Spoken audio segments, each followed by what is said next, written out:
Today we want to look in more detail about the equations of motion we started talking about yesterday.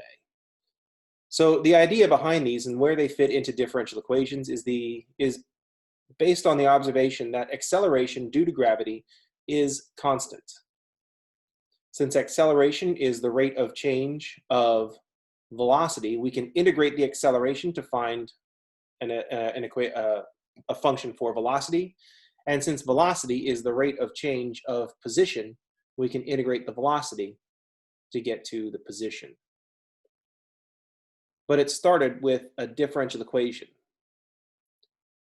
In this case, if s of t is the height of the object, then s double prime equals g is where this starts. So we integrated twice and we came up with this statement.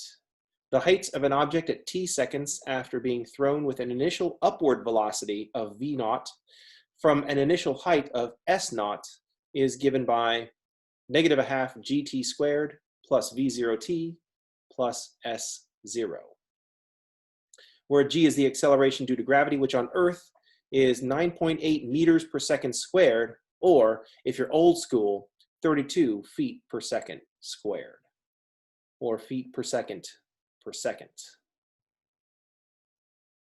Right, the 1/2 comes from the integration. And the reason that it's negative is that the way we've set this up is that upward velocity is positive. So since gravity is making things go down, gravity is going to be decreasing your upward velocity, so making it negative.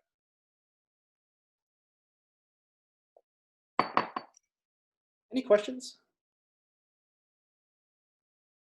So one thing to note is that we have derivatives.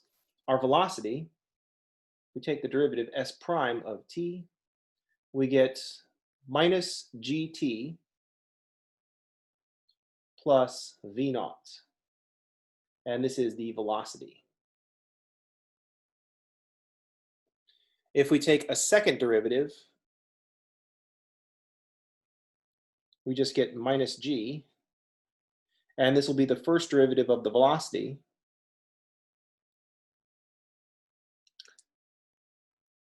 Kind of combine the parentheses and the prime and one, there we go. And this would be the acceleration.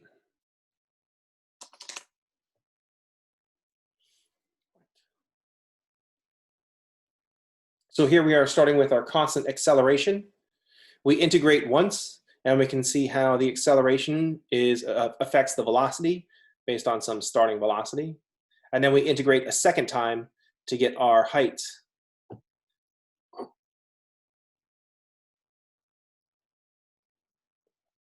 So let's look at an example. Let's suppose an object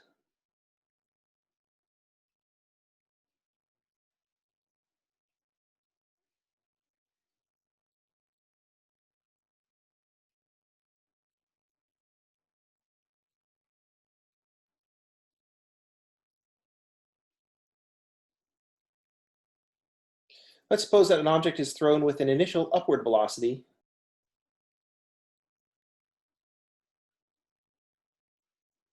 of 10 meters per second from an initial height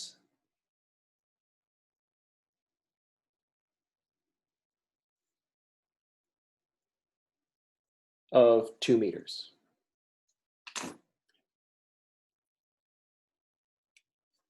So let's suppose we have an object thrown with an initial upward velocity of 10 meters per second from an initial height of 2 meters. We can write an equation for the height of the object at t seconds after it's been thrown. Our gravity, since everything is listed in meters per second, we're going to use gravity as 9.8 meters per second squared. And 10 meters per second is going to be our v naught. And 2 meters will be our s naught. Notice that when we plug all these values into our equation, our function, g is meters over seconds squared, and we're multiplying by squared seconds. So the seconds squareds cancel out, and this term is in meters. V naught is in meters per second. We're multiplying that by seconds, so the seconds cancel. And this term is in meters. And S naught is in meters, so all terms are in meters. Which is good because we have to add these terms, and we only add things that are the same, and when we add them, it doesn't change what they are. Them's the rules for addition. Can't change that.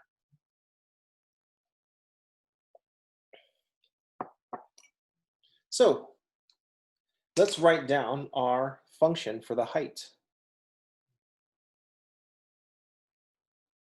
So we'll have negative 9.8 divided by 2 is going to be 4.9 t squared plus our initial height, initial upward velocity of 10 meters per second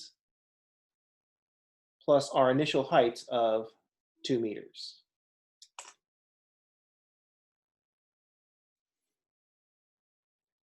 A few things to note. When we say initial upward velocity, that means it's all up. It's all 10 meters per second vertical. It's not 10 meters per second thrown at an angle. It's 10 meters per second thrown straight up. And since we're ignoring any kind of wind, it's going to come straight down.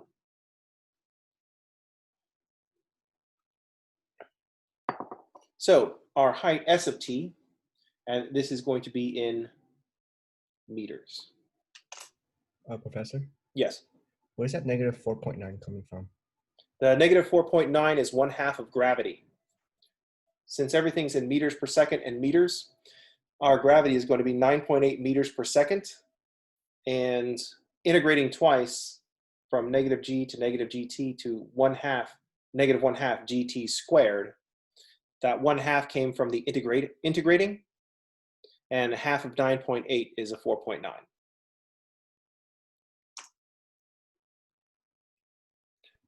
Thank you. Let's look at all the functions that we have going on here. Our height function at t seconds is going to be negative 4.9 t squared plus 10t plus 2 in meters. Our velocity at t seconds will be negative 9.8 t plus 10 meters per second. This makes sense because here's our start. We start off at 10. We end up with a linear function. We start off at 10 and it decreases by 9.8 every second. So after 1 second, we'll lose almost all of our upward velocity. So it's not going to be flying very high. And our acceleration at time t is constant, negative 9.8 meters per second squared.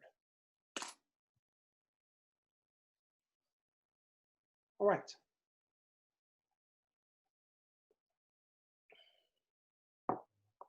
So if we have questions about the height, how high will the object go?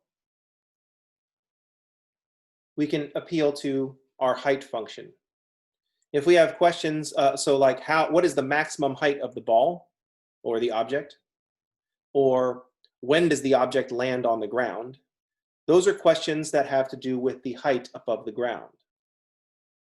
We'll appeal to our height function.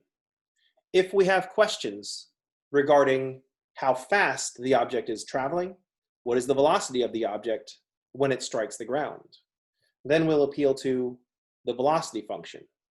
The acceleration is just constant, so we probably won't ask a lot of questions about that. Any questions? Now, what I want to do next is look at graphs of the height and the velocity, but in typical fashion, I clearly didn't plan that out very well.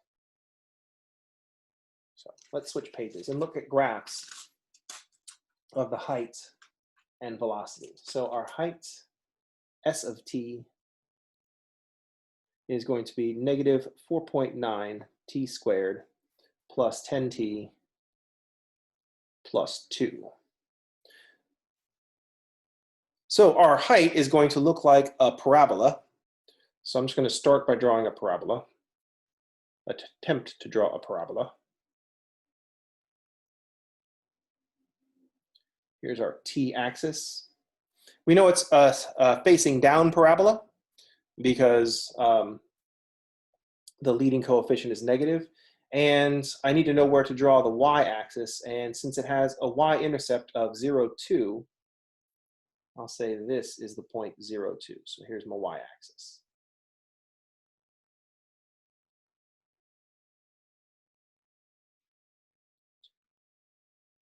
If we look at the graph of v of t is going to be the derivative of s of t. So v of t is negative 9.8t plus 10. So I'm going to need some positive and some negative here. We're going to start off at 10, and it'll be a line, a decreasing line. So at this point, we know is 0, 10.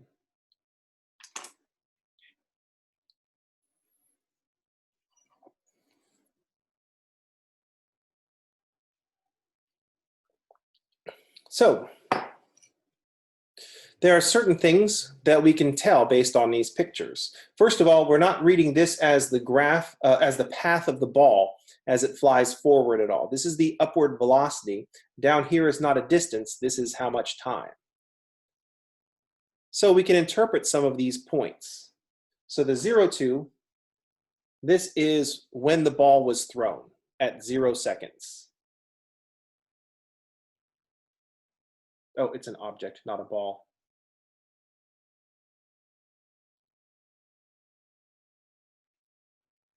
So that 0, 2 corresponds to when the object is thrown. We have some highest point. So the vertex is the vertex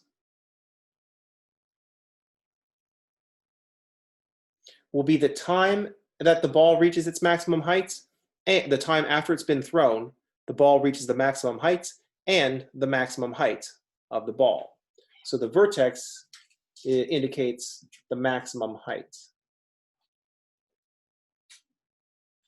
and the time it reaches the maximum height. Then this intercept over here is when the ball lands on the ground, because now we have a height of 0.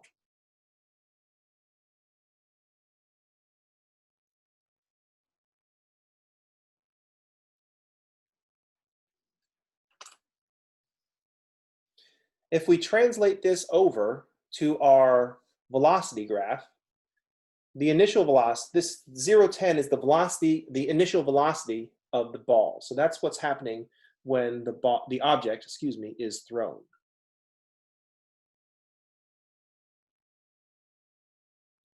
Because when t is 0 seconds, the initial upward velocity of the ball, the object, is 10 meters per second.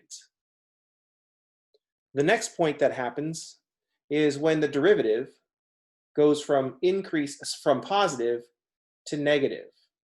The derivative goes from positive to negative, and that means that the function goes from increasing to decreasing. So this point here, the t-intercept of the velocity function, is the time when the ball reaches the object is at maximum height.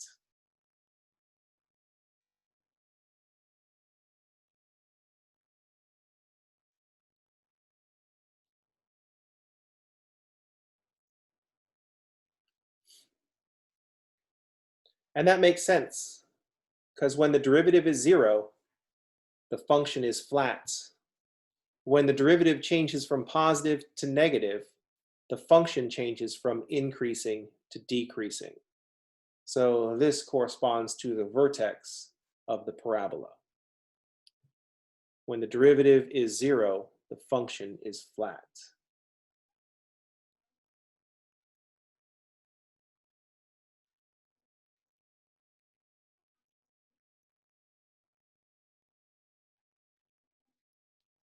So when the velocity is equal to 0, that means your height function must be flat.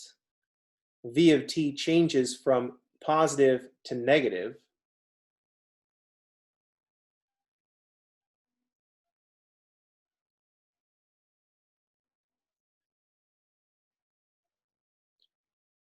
So S changes from increasing to decreasing. So that's the point where the height happens. The maximum height happens. Any questions? If we look at the graph of a of t, that's just a negative 9.8. That makes sense because the velocity graph is decreasing always. That also is evident here because the parabola is always concave down. So since the parabola is always concave down, the first derivative is always going to be decreasing, and the second derivative will always be negative. So everything seems to fit. One thing that we get from this is that we can find the vertex by setting of a parabola by setting the derivative equal to 0. Because when the derivative is 0, the parabola is at a maximum or a minimum if it's going the other direction.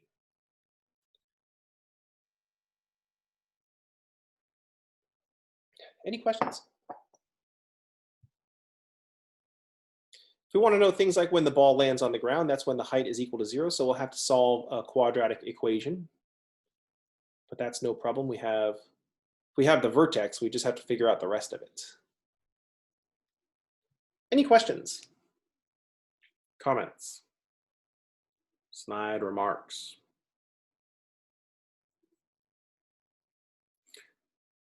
We should note that for the height, we only care about the upward velocity.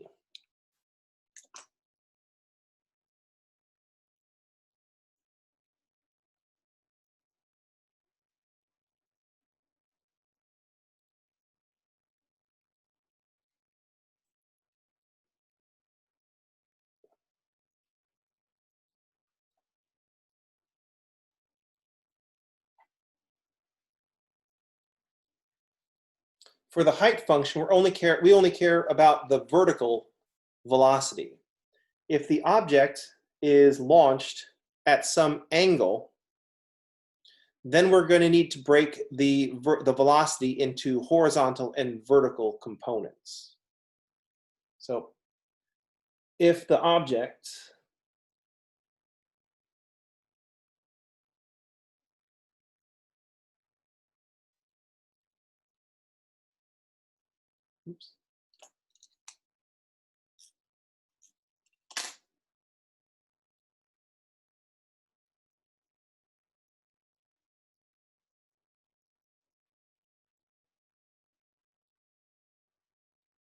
then we'll need to break out the vertical component.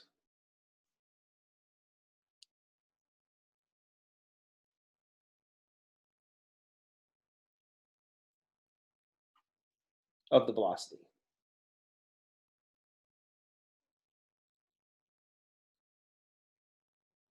So for the height function, we are concerned only with the vertical velocity. If the object is launched at an angle, then we're going to need to find the vertical component of the velocity. So for example, let's suppose that an object is launched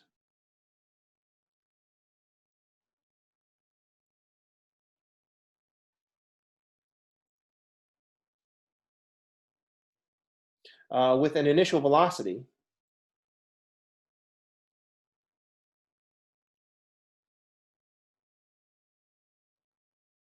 of, let's make it go faster, 20 meters per second.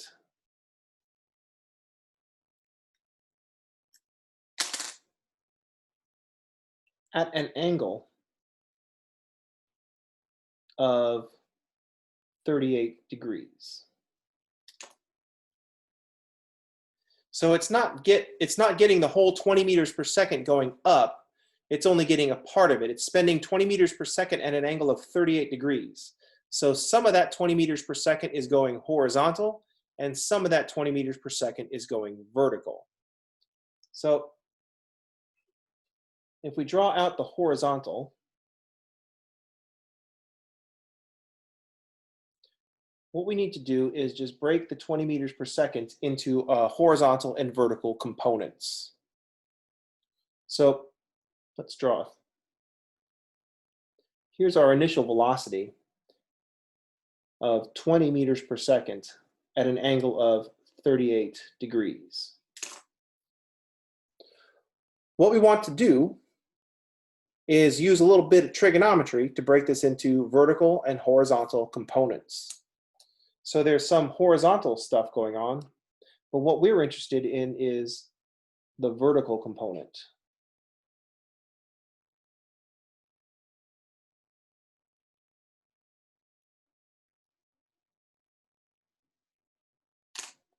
And then down here along the bottom, this is how much the velocity is going forward. There's our horizontal component.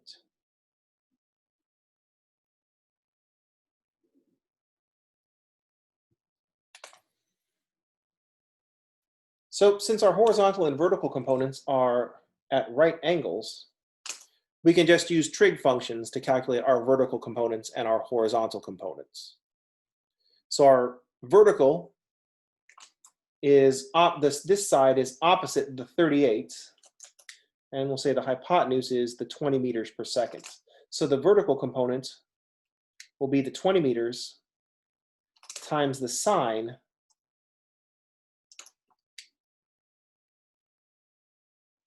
of the 38 degrees.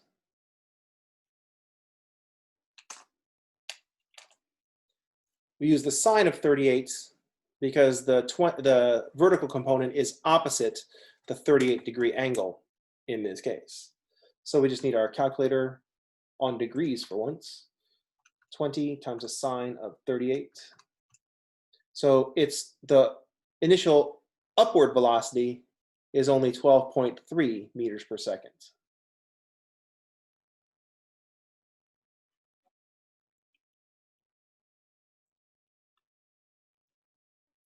For the horizontal components, the horizontal component is adjacent to the 38 degrees.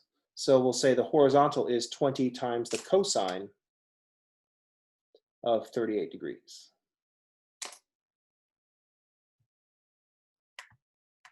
So 20 cosine, 38 is 15.8.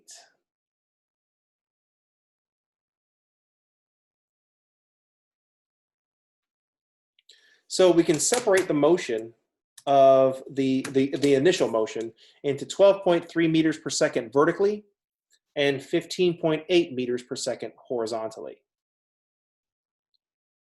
So in the equation for the height, I wouldn't want to put the initial 20 meters per second because it's not using all of that speed to go up. It's only using 12.3 meters per second of speed going up.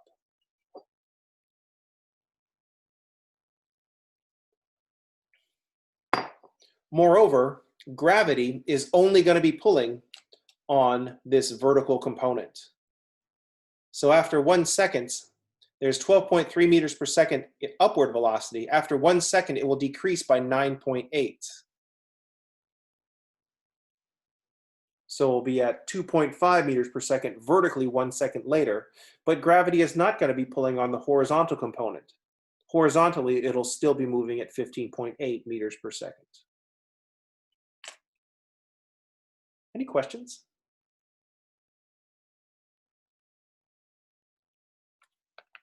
I usually forget to include this part because I'm usually not teaching trigonometry at the same time that I'm teaching calculus or pre-calculus, or teaching pre-calculus at the same time I'm teaching calculus.